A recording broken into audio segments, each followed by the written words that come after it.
sa ulo ng mga humahataw na balita. Hataw Balita. Pangulong Ferdinand Marcos Jr. nilagdaan ng isang executive order na nag-aaproba sa Philippine Development Plan para sa 2023 hanggang 2028. Hataw Balita. Ilang mambabatas naniniwala na mas mapakikinabangan ng taong bayan ng ilang ari-arian ng gobyerno kung ibebenta na lang ang mga ito bilang pondo ng panukalang Maharlika Investment Fund. Hataw Balita. Philippine National Police giniit na hindi na kailangan pang panghimasukan ng International Criminal Court ang investigasyon sa war on drugs ng pamahalaan. Hataw Balita. Department of Agriculture natataasan pa rin sa presyo ng sibuyas sa merkado. Isang agriculture group naniniwalang may nagmamanipula sa likod nito. Hataw Balita. Panibagong taas presyo na naman sa produktong petrolyo epektibo ngayong araw. Hataw Balita. At pagbibigay ng 1 million peso cash gift para sa mga centenarian, inaprubahan na sa mababang kapulungan ng Kongreso. Hataw Balita.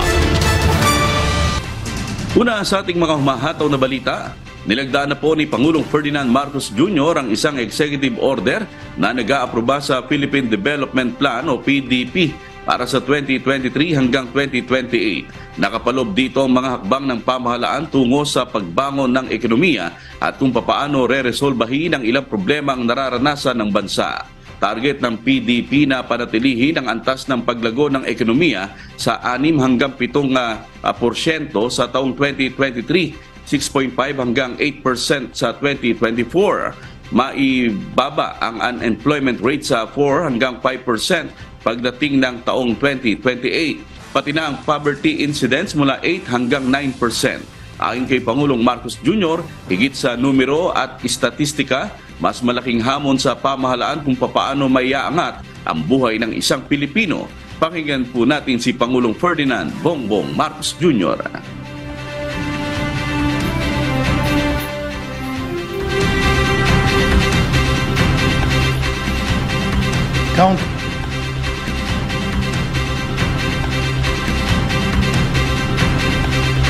The struggles of our fellow Filipinos run deeper than the bigger and more macro problems that we in government encounter. Their struggles are embedded in their respected daily battles. How do I make ends meet? How can I bring food to the table? What is my future going to look like? Will my children live in a better Philippines than the one that I grew up in? Ladies and gentlemen, it is my firm belief that answering these questions will be the defining challenge for us who are called to serve and will be the barometer through which the government will be measured.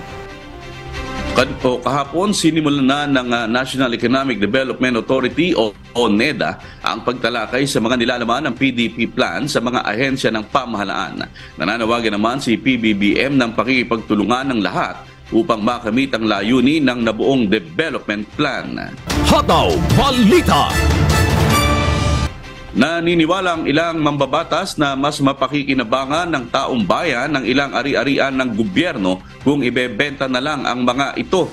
Kinokonsidera kasi ngayon ng Administrasyong Marcos na i-privatize ang ilang assets ng gobyerno bilang pondo ng panukalang Maharlika Investment Fund o MIF. Para kay Senator Juan Edgardo Sani Angara na siyang chairperson ng Senate Committee on Finance, mas maiging ibenta na lang ang mga hindi nagagamit na government assets sa pamamagitan ng joint venture. Pero kailangan anya na maayos at transparent ang pinapasukang transaksyon ng gobyerno, lalo na't kapag public funds ang gamit dito. Sang-ayon din dito si Senator Grace Poe. Anya posibleng mas mapapangasiwaan ng mabuti ng pribadong sektor ang ilang assets ng gobyerno na puno na ng korupsyon. Pero giit ng senadora, dapat matiyak ang kredibilidad ng mananalong bidder at dapat masigurong mapupunta sa dapat mapuntahan ang pondo. Kabilang sa mga inirekomenda ni Poe na ibenta ng gobyerno ang mga kasino na pinatatakbo ng Philippine Amusement and Gaming Corporation o PAGCOR. Hataw Balita. Tutol naman si Senate Minority Leader Aquilino Coco Pimentel na ilagay sa panukalang Maharlika Investment Fund o MIF ang kikitain kung sakaling magdesisyon ng pamahalaan na i-privatize ang ilang assets ng gobyerno. Imbis na sa MIF sa pambansang pondo na lang anya ilagay ang kita sa pagbenta ng assets. Paliwanag ng mambabatas, liliit na ang maaaring pagkuhanan ng pondo ng gobyerno para sa national budget. Dahil dito, posible anyang lumaki pa ang kakulangan o deficit ng Pilipinas sa pambansang pondo at uutang na naman para matugunan ito. At dahil hindi rin anya tiyak na magtatagumpay ang investment ng MIF, punto ni Pimentel, maaari itong malugi at lolobo na naman ng uutangin ng bansa. Bukas, ipagpapatuloy ang pagdinig ng komite sa Senado sa panukalang Maharlika Investment Fund pero hindi pa tiyak kung kasama na sa tatalakayin ang umano'y re-engineered na bersyon ng Kamara. Hataw Balita. Iginit ng Philippine National Police o PNP na hindi na kailangan pang panghimasukan ng International Criminal Court o ICC ang investigasyon sa war on drugs ng pamahalaan. Ayon kay PNP Chief Police General Rodolfo Azurin Jr., gumagana ng maayos ang justice system sa bansa kaya hindi na kailangan ng outside force para resolbahin ang mga kaso. Sa katunayan, anya, mayroon ng mga pulis na naparusahan dahil sa pagmamalabi sa kampanya laban sa iligal na droga. Sinabi pa ni Chief PNP na kung may nais anyang malinawan ng ICC, maaari namang ibigay sa kanilang partikular na operasyon para maimbestigahan ng PNP. Pakinggan po natin si PNP Chief Police General Rodolfo Azurin Jr. Magsabit sila kung may maitutulong sila and we will do the process. Hindi naman pag-imbestiga ay nandyan agad eh. Sometimes we have uncooperative mga witnesses. Sometimes they have apprehensions, sino ang lalapitan. So I think it's just a matter of reaching out. Sino ba yung mga nagko-complain na ito sa ICC so that they could engage us. And we promise the PNP will help para nang sa ganun mabigyan ng hustisya kung hustisya ang hinihingi nila. Hataw Balita. Naninindigan ng pamahalaan ng Pilipinas na hindi ito nagpapabaya pagdating sa investigasyon ng umano'y mga nangyaring pag-abuso ng mga otoridad sa kampanya kontra iligal na droga sa ilalim ng nakaraang administrasyon. Ayon kay Department of Justice Spokesperson Assistant Secretary Michael Clabano, nagsimula na ang full-blown investigation sa tinaguriang war on drugs ni dating Pangulong Rodrigo Duterte. May binuong Special Task Force ang National Investigation at Panel o Prosecutors para sa investigasyon at prosekusyon ng mga nagkasalang pulis. Kung pipilitin talaga ng International Criminal Court o ICC na pumasok sa bansa, bukod sa hindi sila welcome dito, hindi rin sila makapagpapaimbestiga ng maayos kung hindi makikipagtulungan ang mga otoridad. Kailangan nila ng tulong ng Pilipinas pagdating sa pag-i-issue ng subpoena, pagtatawag ng witness at pangangalap ng ebidensya na karamihan ay nasa law enforcement agency tulad ng Philippine National Police. Pakinggan po natin ang pahayag ni Department of Justice Spokesperson Assistant Secretary Michael Clabano. Kung walang consent po ang bansa natin, ang gobyerno natin, hindi rin sila makakapasok dahil compulsory process po ito. Kung hindi po natin yan papayagan, hindi rin sila makakagalaw ng husto. Dagdag pa ng DOJ, dapat bigyan ng panahon ng ICC ang pamahalaan para mapatunayang may tunay na investigasyong nangyayari. Bagamat matagal dahil sa hamon halimbawa sa resources, tiyak na magkakaroon ng conviction o hatol sa mga nagkasala. Hataw Balita. Nais ni Pangulong Ferdinand Bongbong Marcos Jr. na malaman kung mayroon bang pagkukulang sa napirmahang labor agreement sa pagitan ng Pilipinas at Kuwait kasunod ng pagkakapaslang sa Overseas Filipino Worker o OFW na si Julie B. Ranara. Dahil dito, plano ng pamahalaan na magsagawa ng bilateral meeting sa Kuwait government.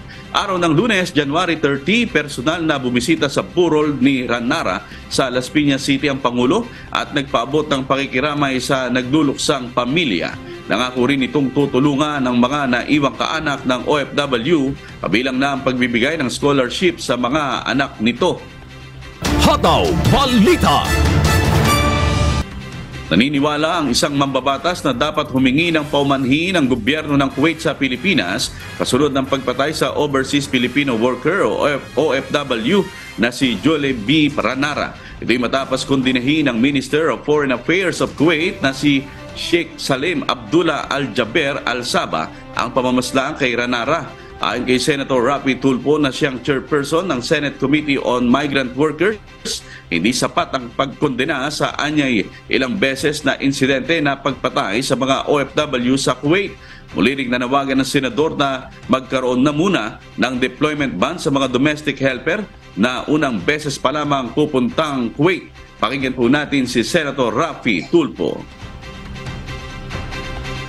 Deployment ban so that when we sit down sa bargaining table, meron tayong leverage. May leverage tayo. My recommendation is public apology. Why? Because I have so many years of experience kung paano naghihirap, pinapahirapan, kinakawawa, winawalang yan ating mga OFWs. That's why yung paglayak ko galing sa...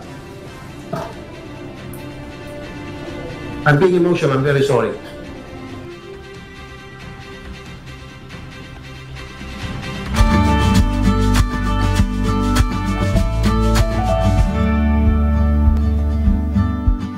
At sa ating ulat panahon, sa kasalukuyan, ang malakas na northeast monsoon o hanging amihan ang patuloy na nakakaapekto sa malaking bahagi ng Luzon, kaya maasahan pa rin po ang makulimlim na panahon na may pag-ulan. Samantala, ang shear line naman na umaabot na sa malaking bahagi ng Visayas at sa silangang bahagi ng Mindanao. Asahan po ngayong araw na makararanas ang timugang bahagi ng Palawan ng maulap na kalangitan na may kalat-kalat na pag-ulan na may pagkulog at pagkidlat dahil sa trap ng low pressure area o LPA. Makararanas din ngayong araw ang Visayas, Northern Mindanao, Caraga, Davao Region, Catanduanes, Sorsogon, Albay at Masbate ng maulap na kalangitan na may kalat-kalat na pag-ulan na may pagkulog at pagkidlat dahil naman sa shear line. Sa Cagayan Valley, Cordillera Administrative Region, Aurora, Quezon, Marinduque, Romblon, Oriental Mindoro, Occidental Mindoro at ang nalalabing bahagi ng Bicol Region ay maasahan naman ang maulap na kalangitan na may pag-ulan dahil sa hanging amihan. Samantala, makararanas naman sa Metro Manila at nalalabing bahagi ng Luzon ang bahagyang maulap hanggang sa maulap na kalangitan na may mahihinang pag-ulan dahil pa rin sa hanging amihan. Sa nalalabing bahagi po ng Mindanao naman, maaasahan po ang bahagyang maulap hanggang sa maulap na kalangitan na may kalat-kalat na pag-ulan o ng malakas na ulan na may pagkulog at pagkidlat dahil sa shear line o localized thunderstorm. Manatiling alerto sa posibleng biglaang pagbaha at pagguho ng lupa, kaya pag-iingat pa rin po para sa ating mga kasambahay.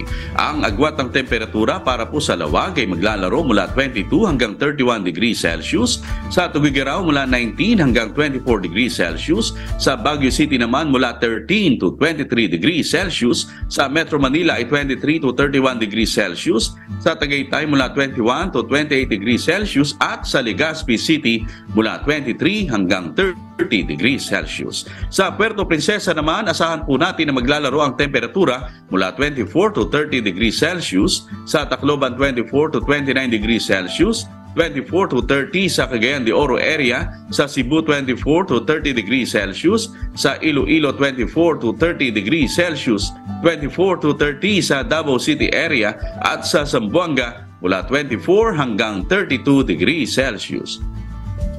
Sa kasalukuyan, meron po tayong nakataas na gale warning sa mga baybayin po ng Batanes, Cagayan, kabilang ang Babuyan Islands, Isabela, Aurora, Quezon, kabilang ang Polillo Islands, Camarines Norte, Camarines Sur, Catanduanes, Burias Island, Eastern Coast ng Albay, Eastern Coast ng Sorsogon, Northern, at Eastern Coast ng Northern Samar, Eastern Coast ng Eastern Samar, Eastern Coast ng Dinagat Island, Eastern Coast ng Siargao at bukas Grande Islands.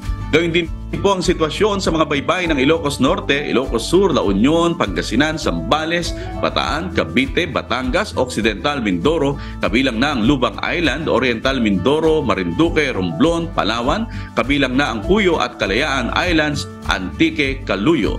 Ang araw po ay sisikat alas 6:25 ng umaga. Tandaan, sa bawat araw na ating nasisilayan, tayo'y magpasalamat sa Diyos na may lalang. Hataw Balita. Samantala, may mga gagawing pagbabago ang Department of Education o DepEd sa nilalaman ng K-12 curriculum. Ayon kay Vice President at DepEd Secretary Sara Duterte, ilan sa mga planong baguhin ang pagbabawas ng learning area sa K-3 maging sa mga estudyante na nasa grade 5 hanggang grade 7. Mas pagtutuunan ng mga ito ang mga aralin sa hanay ng literacy at numeracy. Pakinggan po natin si Vice President at Department of Education Secretary Sara Duterte. We will strengthen our literacy and numeracy programs. We will revitalize our reading, science and technology, and math programs by utilizing the gains of previous programs. The programs will be benchmarked with local and international best practices, consulted with experts, and will be research or evidence-based. We will improve English proficiency while recognizing linguistic diversity. We will work towards the goal of English language proficiency within the context of a multilingual nation. Po dito, re-reviewin din ang kagawaran ng implementasyon ng mother tongue-based multilingual education policy. Gawin din ang pagpapalakas sa values information ng mga mag-aaral sa ilalim ng good manners and right conduct at values education. Inihayag din ng kalihim na isasama na rin sa revised curriculum ang culture of peace upang maturuan ng mga estudyante na maging peace builders sa komunidad. Makikipag-ugnayan din ng DepEd sa Commission on Higher Education, Technical Education and Skills Development Authority at sa iba pang industry partners upang tugunan ang problema sa skills mismatch sa senior high school. Layon nito na tulungan sila na agad na makapaghanap ng trabaho sa oras na makapagtapos sa pag-aaral. Hataw Balita. Hoy, natataasan pa rin ang Department of Agriculture o DA sa presyo ng sibuyas sa merkado. Nasa 180 hanggang 200 pesos ngayon ang presyo ng kada kilo ng pula at puting sibuyas sa mga palengke sa Metro Manila base sa price monitoring ng DA. Pero ayon sa kagawaran, mas mababa pa dapat dito ang presyo base sa kanilang pagtaya. Pakinggan po natin si Assistant Secretary Rex Esto Perez, ang Deputy Spokesperson ng DA. Masyado pa rin mataas. At 180, I think that's not reasonable for the consumer. 100 to 120 siguro reasonable na yun. Ang presyo naman ng lokal na sibuyas ay nasa 200 to 330 pesos habang nasa 180 hanggang 300 ang puti. Ayon sa Samang Industriya ng Agrikultura o SINAG, may nananamantala sa presyo ng sibuyas dahil sa mas mababa dapat ang presyo dito. Pakinggan po natin si Rosendo So, ang chairman ng grupong SINAG. Mas malaki pa yung kita ng traders kaysa farmers. So, dapat ayusin yun. May nagmamanipula dun sa presyo. So, kailangan talaga ayusin. Ayon sa DA, isa sa pinag-aaralan nila ngayon ay kung dapat bang lagyan ng Suggested Retail Price o SRP ang sibuyas upang mabigyan ng gabay ang mga consumer. Pero question kung susundin ito ng mga traders at nagtitinda. Bago matapos ang 2022 ay naglagay ng SRP sa sibuyas, subalit nananatiling mataas ang presyo nito sa merkado. Hataw Balita. Tiniyak ng Department of Agriculture na ligtas namang kainin o gamitin ang mga binebentang frozen egg sa ilang pamilihan.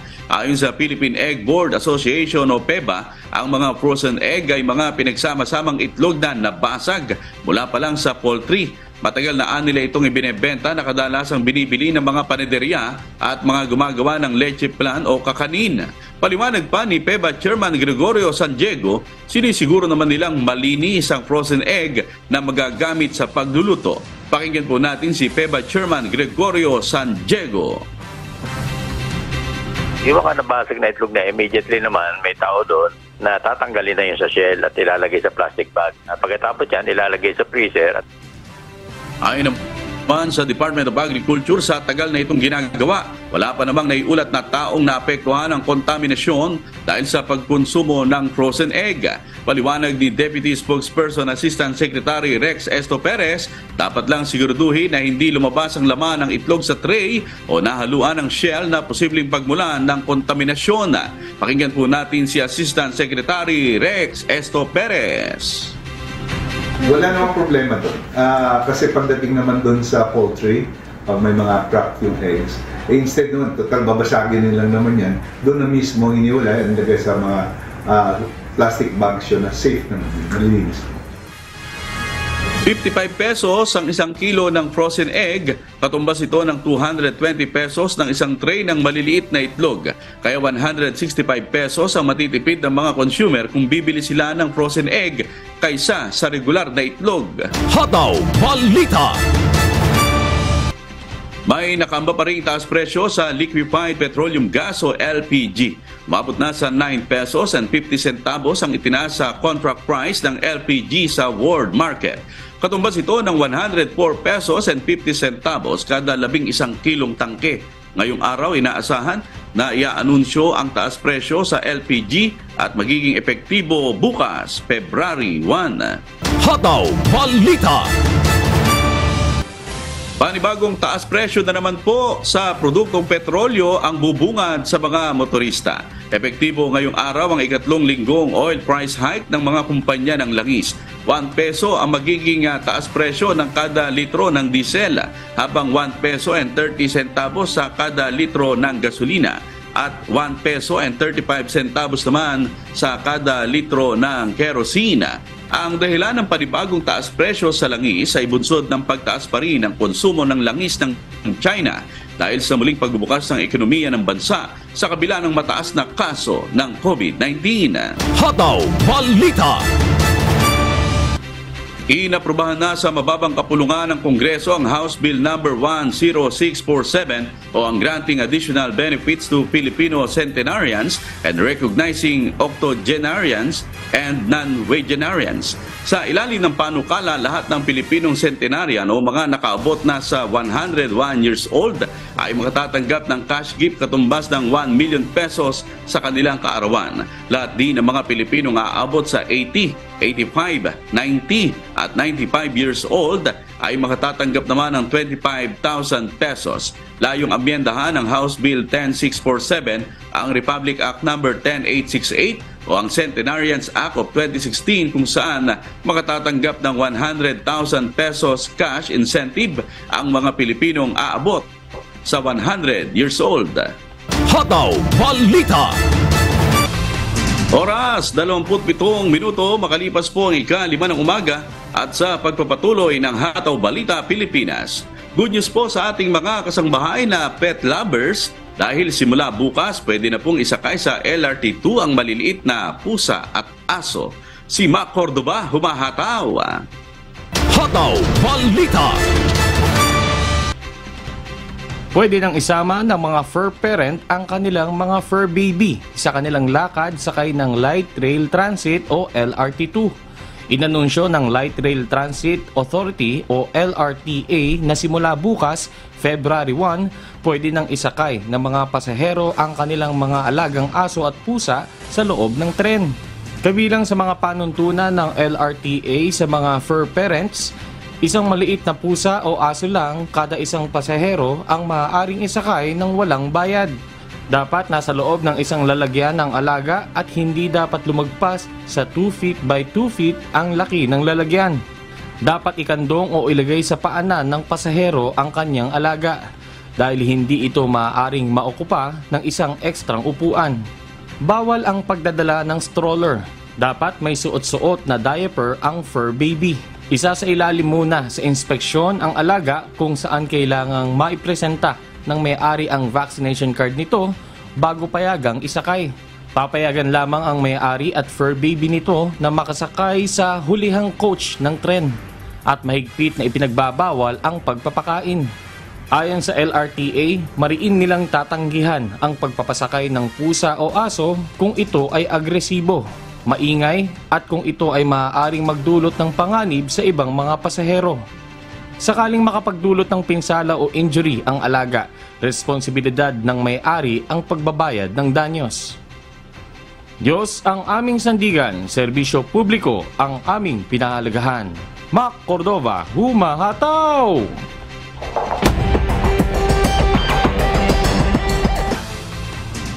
Isang call center agent ang naaresto sa isinagawang buy-bust operation ng PIDEA sa Cebu City kahapon.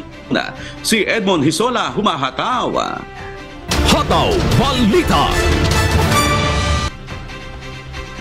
Inaresto ang isang lalaki sa buy-bust operation ng Philippine Drug Enforcement Agency o PDEA 7 kasamang mga tauhan ng Cebu City Police Office o CCPO, Police Station 6, Regional Police Drug Enforcement Unit o RPDEU at Naval Forces Central o NAVFORCEN sa kabaan ng Virama Street, Barangay Calamba, Cebu City nitong Lunes, January 30.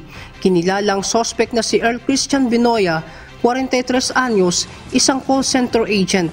Nakumpiska sa operasyon ng 40 pakete ng hinihinalang shabu na tumitimbang ng humigit kumulang 1 kilo na may tinatayang street value na 6.8 million pesos, buy-bust money, cash na nagkakahalaga ng 1,163 pesos, isang unit ng motorsiklo at iba pang ebidensyang hindi gamot, kasong paglabag sa Section 5 at 11, Article 2 ng Republic Act 9165 ang isasampalaban sa sospek. Diyos ang aming sandigan, serbisyo publiko ang aming pinahahalagahan. Mula rito sa Cebu City, Edmond Hisola, humahataw! Hataw Balita. Patay ang isang kapitan at asawa nito matapos pagbabarilin sa probinsya ng Maguindanao del Norte. Patuloy na inaalam ng mga otoridad kung may kinalaman sa barangay eleksyon ng motibo ng krimen. Si Val Villaflor, humahataw.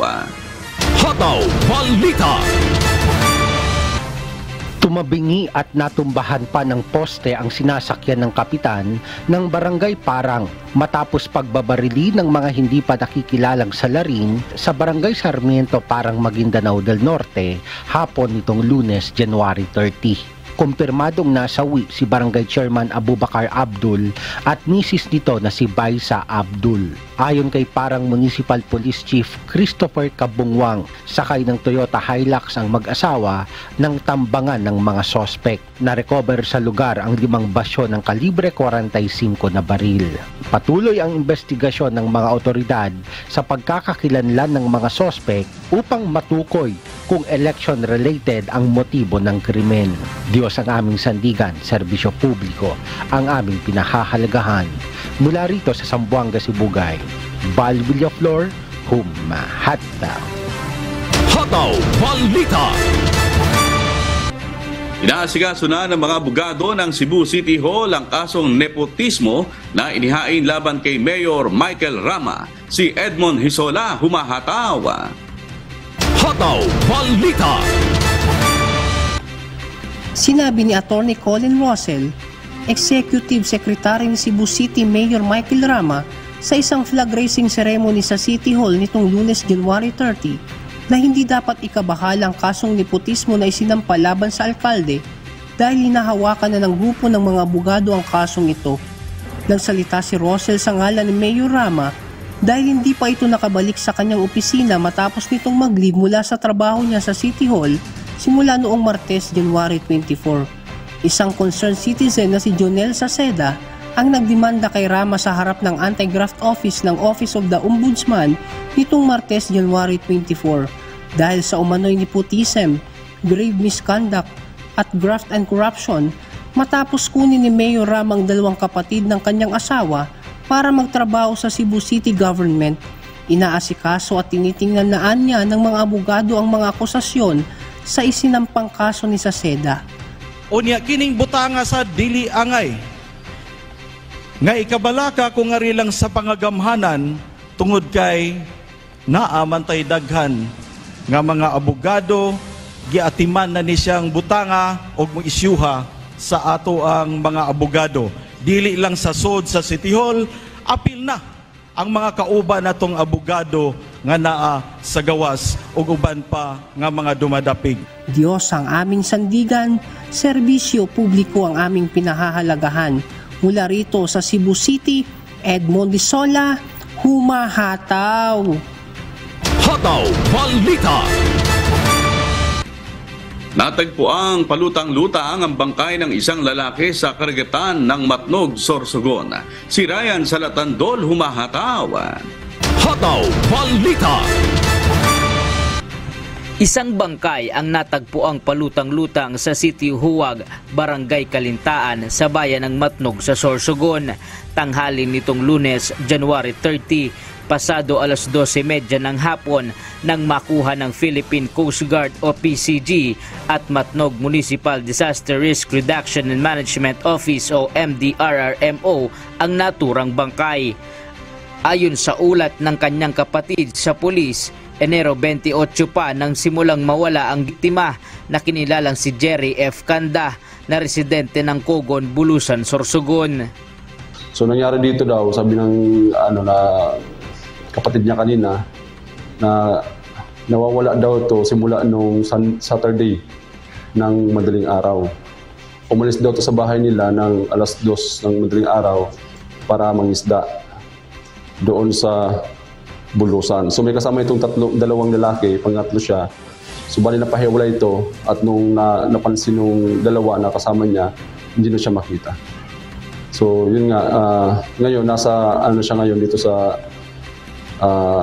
funeral homes dito sa Matnog at baka bukas pa i-release yung bangkay. Kasalukuyang nasa isang punerarya ang nasabing bangkay at inaasahang mailalabas sa pamilya ngayong araw. Diyos ang aming sandigan, serbisyo publiko ang aming pinahahalagahan. Ryan Salatandol, humahataw! Hataw Balita.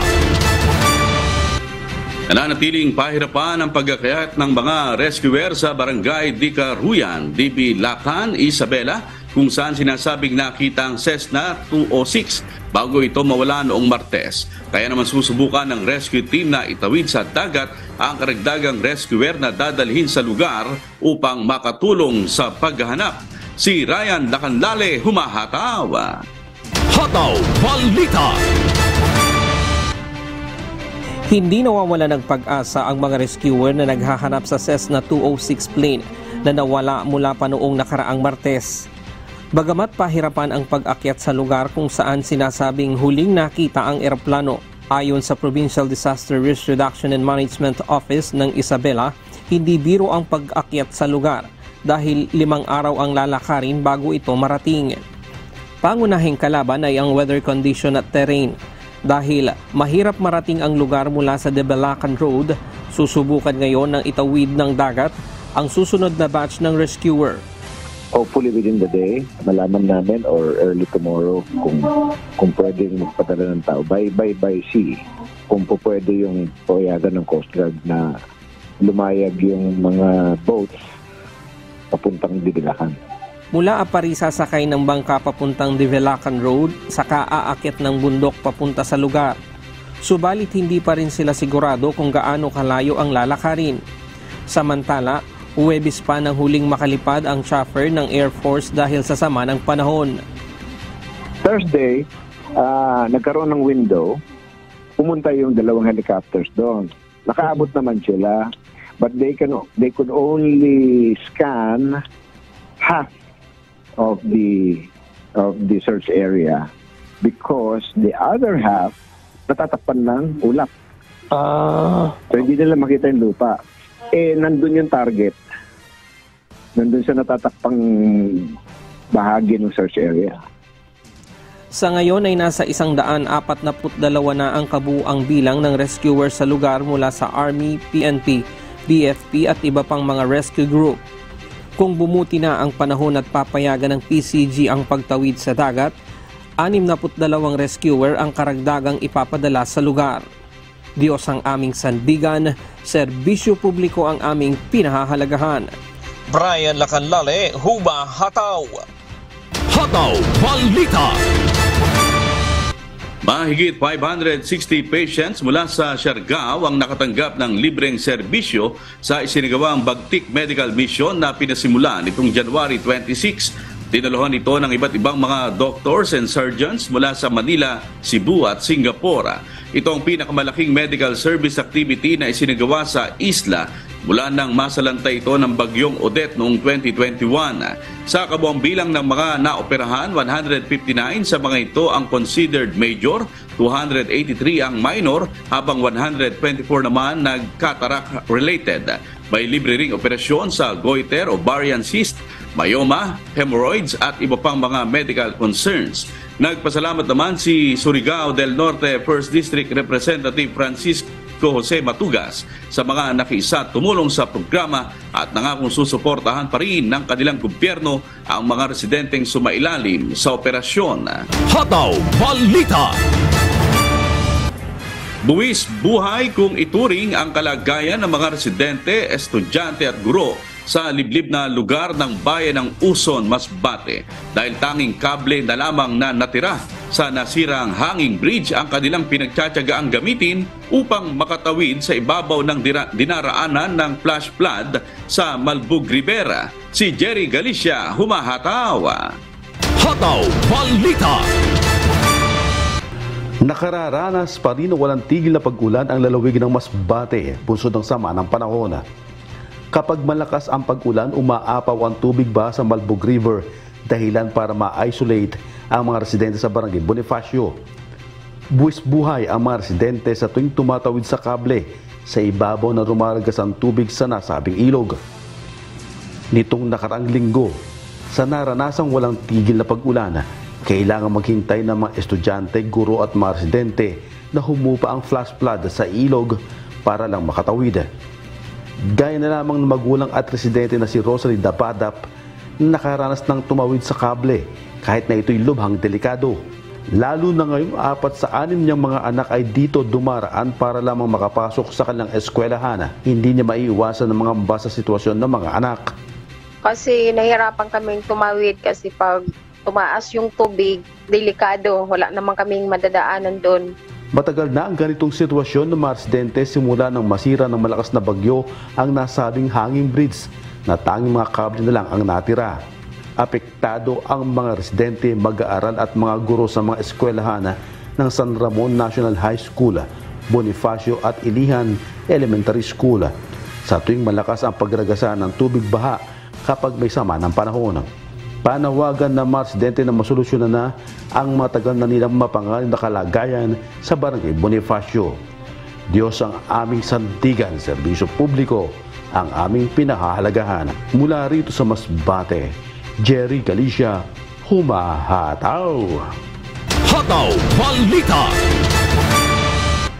Approval na lang ng Pangulo at magiging ganap na lungsod na ang bayan ng Carmona, Cavite. Ito'y matapos aprubahan ng Senado sa ikatlo at huling pagbasa ang House Bill 3968. Ayon kay Senator J.B. Ejercito, sponsor ng panukalang batas, nasa Carmona ang lahat ng katangian ng isang lungsod pero hindi nito na-enjoy ang mga pribilehyo na nararapat sa kabila ng pagiging isa sa pinakamaunlad na bayan sa bansa. Kapag naisa batas, mas magiging marami anyang oportunidad at investment sa Carmona.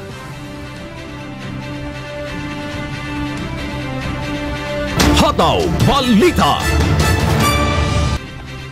Gugugol ang Masbate Mobo Water District ng nasa 2 milyong piso upang tuluyang mapalitan ang kanilang nasirang main transmission pipeline. Samantala, nagsasagawa na ang Masbate Local Government Unit ng water distribution sa mga apektadong residente sa bayan. Si Jerry Galicia, humahataw. Hataw Balita. Hindi pa makagawa ng pagre-repair ang mga kawani ng Masbate Mobo Water District o MMWD sa muling pagkasira ng kanilang transmission pipeline dahil lubog pa sa tubig baha ang lugar, bunsod ng naranasang walang tigil na pag-ulan. Nasira na naman ang tubo ng MMWD matapos itong mabangga ng isang punong kahoy na tinangay sa pagragasa ng tubig baha sa Bañadero River. Ayon sa post ng MMWD sa kanilang social media page, 3 na ang putol sa nasirang tubo. Tatapalan na lang muna ang mga sira ng mga dating parte ng lumang tubo upang makapagpadala pa rin ng supply sa mga consumer. Ito ay habang hinihintay pa ang inorder na bagong ipinagawang tubo na aabot pa hanggang sa 3 araw bago ito ma-deliver galing sa Maynila. Tinatayang nasa 2 milyong piso ang halaga na kakailangan ng MMWD upang tuloy mapalitan ang bagong pipeline ng pasilidad. Kaugnay nito, nag-utos na ang lokal na pamahalaan ng Masbate na magrasyon ng tubig ang City Risk Reduction and Management Office sa mga apektadong residente. Matyagang naghihintay ang mga residente sa mahabang pila makakuha lamang ng tubig.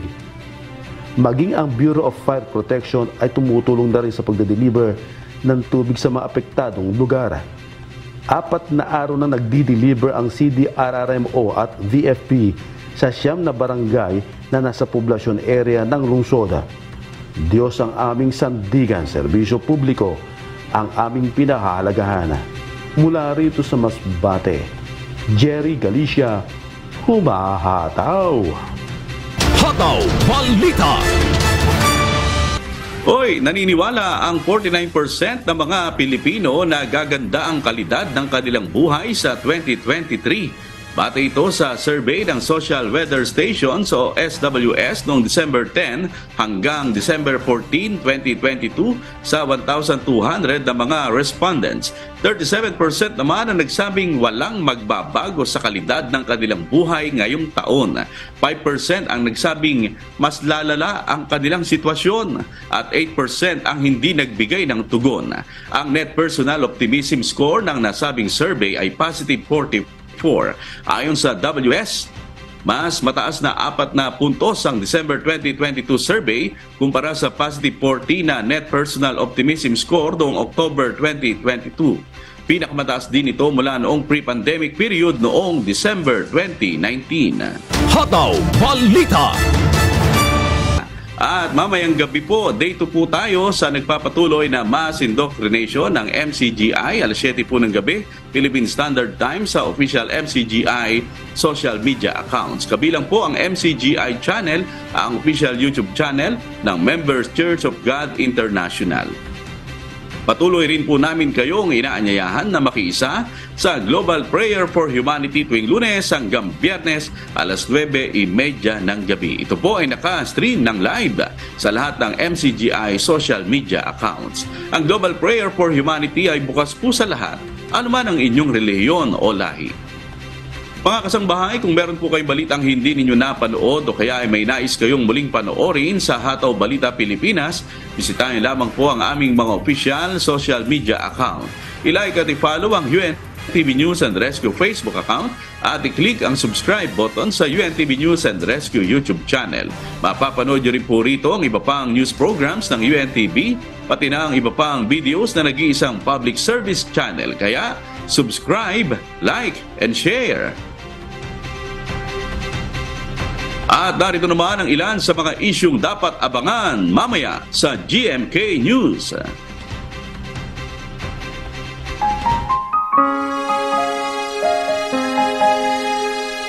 At sa aming ibabahaging mga salita ng Diyos na ating sandigan mula sa 2 Juan, Kapitulo 1, Talatang 11. Minamahal, huwag mong tularan ng masama, kundi ang mabuti. Ang gumagawa ng mabuti ay sa Diyos. Ang gumagawa ng masama ay hindi nakakita sa Diyos.